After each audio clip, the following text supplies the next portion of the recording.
Hello and welcome to the news update on Papyrus Global TV. I am Christiana Babayo. Before we begin, here are the headlines. Police suspend enforcement of tinted glass permit.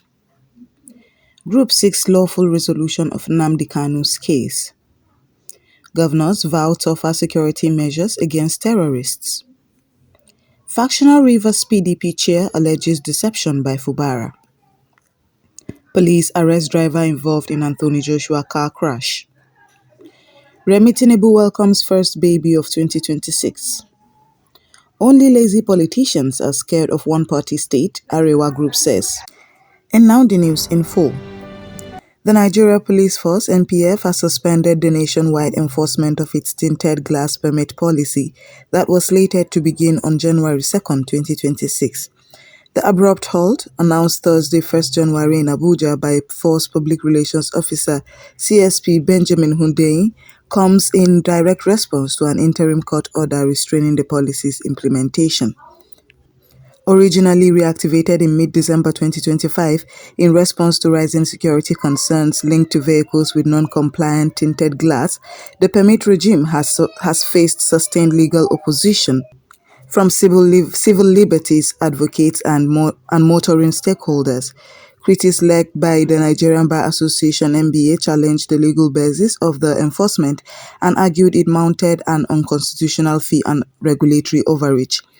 According to court documents seen by multiple outlets, a Delta State High Court issued an interim injunction on December 17, 2025, in suit number HOR/FHR/M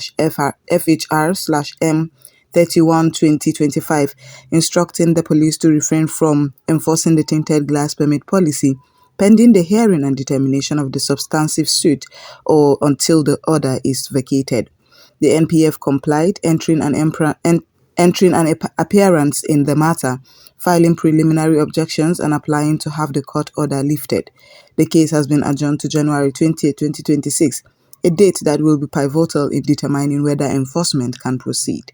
A newly established sociocultural organization known as the Ndigbo Worldwide Union (NIWU) has formally called for a lawful and constitutional approach to resolving the legal saga of indigenous people of Biafra IPOB leader Nnamdi Kanu.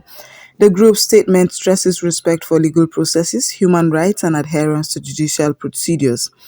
Kanu's case has been a flashpoint in national discourse for over a decade, marked by multiple arrests, protracted litigation, and high-profile appeals.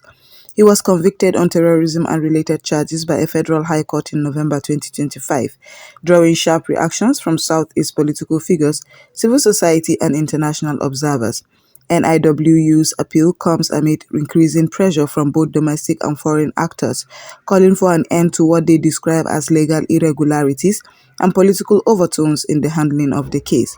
Other regional bodies, including the Abia State House of Assembly, have also urged presidential intervention for Kanu's release on humanitarian or constitutional grounds. Nigerian state governors have kicked off 2026 with a hardline stance on internal security, pledging sharper and more proactive measures to stem terror, banditry, and violent crimes across vulnerable regions. In coordinated New Year statements and engagements with stakeholders, several governors stressed that security challenges remain a top priority for their administration. Faced with persistent threats from insurgent outfits, criminal gangs, and cross-border militant incursions, the governors said they would intensify intelligence-led operations, strengthen community policing initiatives, and boost cooperation with federal and regional security agencies. These subnational commitments come amid broader national security pushbacks by the federal government, which in late 2025 reiterated resolve to defeat terrorism and related violent crimes through multi-agency action and international cooperation. Security analysts say this sharper posture reflects both political and practical imperatives, with communities in the northwest, northeast, and parts of the Middle Belt still bearing the brunt of kidnappings, attacks on infrastructure, and fluid insurgent movements. State executives are under pressure to translate rhetoric into measurable results on the ground. A factional leadership of the People's Democratic Party (PDP) in Rivers State has publicly accused Governor Siminalayi Fubara of misleading party stakeholders with unrealistic political assurances and of breaching trust before defecting to the ruling All Progressives Congress (APC). At a press briefing in Port Harcourt, Dr. Nname Ewo, factional caretaker chairman of the PDP in Rivers, slammed Fubara for asserting that President Bola Tinubu would compel the Federal Capital Territory FCT Minister Nyesom Wike to back Fubara's political agenda, including support for legislative cooperation and his re-election bid. Ewo described these claims as false promises that misled party members, saying Fubara used them to galvanize support within the PDP before abruptly joining the APC in December 2025. Ewo accused the governor of abandoning the party midway through a crisis that once led to emergency rule in the state. The factional PDP chair demanded full transparency around all peace agreements and political understandings Fubara allegedly negotiated with the president and other key actors prior to the lifting of emergency governance in Rivers.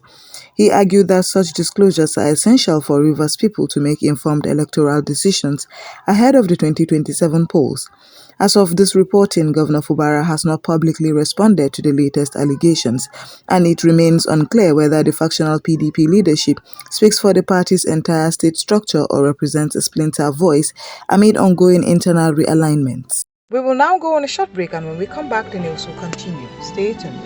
The Papyrus Global, we don't just cover events, we create cinematic experiences.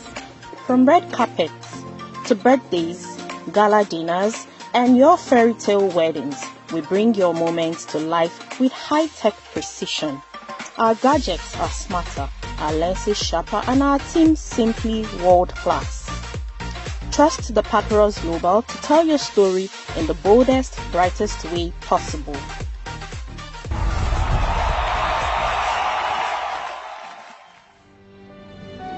Welcome back, and now the news will continue.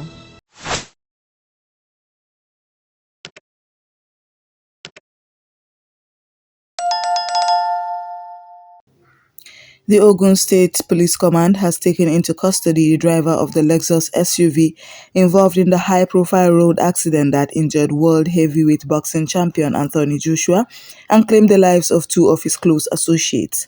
In a statement on Thursday, 1st January, the police public relations officer DSP Boluwatufe Babasheyi confirmed that the driver is being held as part of an ongoing investigation into the circumstances of the crash along the Lagos-Ibadan Expressway earlier this week.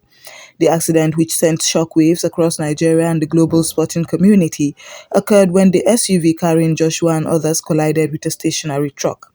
Joshua, who was returning from engagements and sporting commitments, was treated for minor injuries and discharged from hospital on Wednesday, December 31st. Tragically, two people riding in the vehicle with Joshua were killed in the crash, amplifying both national grief and international attention on road safety issues in Nigeria. For now, the driver remains in police custody while forensic and traffic compliance agencies work to determine exact causes, including allegations of speeding and wrongful overtaking. Nigeria's First Lady, Senator Oluremi Tinubu, kicked off the new year with a high-profile visit to the Federal Medical Center, Jabi, Abuja, where she formally welcomed the first baby born in Nigeria in 2026, baby Enekole Zion Adakole, a girl born precisely at midnight to a 26-year-old first-time mother, Patience Adakole was celebrated as a national symbol of new beginnings for the nation. Senator Tinubu presented the newborn with an official National Population Commission birth certificate and a range of gifts on behalf of the federal government.